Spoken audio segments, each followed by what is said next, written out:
So eto na mga kaibigan, Erica Staunton binakura na ng Creamline Cool Smashers para maging input muli nila sa susunod na PBL Reinforced Conference. And before that kaibigan, please wag po munang kalimutan i-like at i-subscribe ang ating YouTube channel at pahit na rin ng notification bell. Maraming salamat po. Well, paalis na nga po at pabalik na ng Amerika etong si Erica Staunton at alam naman natin ang laki ng kanyang naiambag.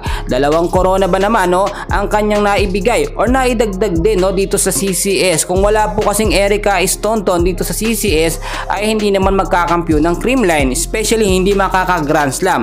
So paano ko sinabi yung mga kaibigan, ang laki po ng parte or nakita naman natin yung performance nito si Erica Staunton, unbelievable, unstoppable and unpredictable po talaga. Kaya naman marami ang nalulungkot sa pag-alis nito at syempre pupunta na ito sa bansang Amerika dahil kinuha rin siya ng ibang bansa para maging import. So marami pong mangyayari mga kaibigan.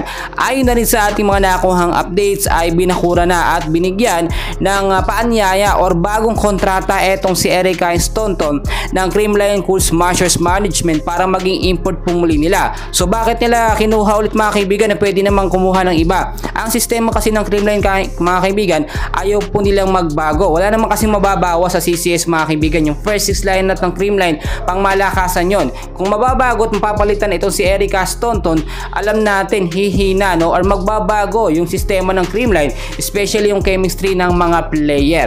Nakakalungkot man pero nakita nyo kahapon ng mga nakarang araw ay nagpa-farewell party. Ito nga pong si Erica Staunton kasama ang mga CCS sa team, ang mga CCS player, which is nagbanding po talaga sila. In-enjoy ni Erica ang kaganapan kasama ang kanyang teammate na Creamline, which is kung titignan po ninyo, sulit na sulit po talaga bilang isang magaling na spikers ng Creamline. Nakita at napatunayan natin na si Erica ay magaling. Marami kasi nagsasabi nung unang sabak or unang dating ni Erica dito nga po sa Creamline ay sinasabi nila mahinang player lang daw etong si Erica Staunton. Pero nung nasubukan na, nung nakuha at nalaman at mabilis natutunan ng sistema ni Coach Sherwin Meneses, abay biglang nangyari, ibang-iba na ang galawan ni Erica Staunton mga kaibigan. Kitang-kita nyo naman yung mga palo po ni Erica, minsan talaga hindi po yun masalo or hindi yan madepensahan ng kalaban. Bukod po kasi sa full package na itong si Erica, napakabata pa, marami pa itong mas ma-enhance sa kanyang skills at ability, especially yung malalakas po niya na palo, pwedeng mas lumakas pa po yun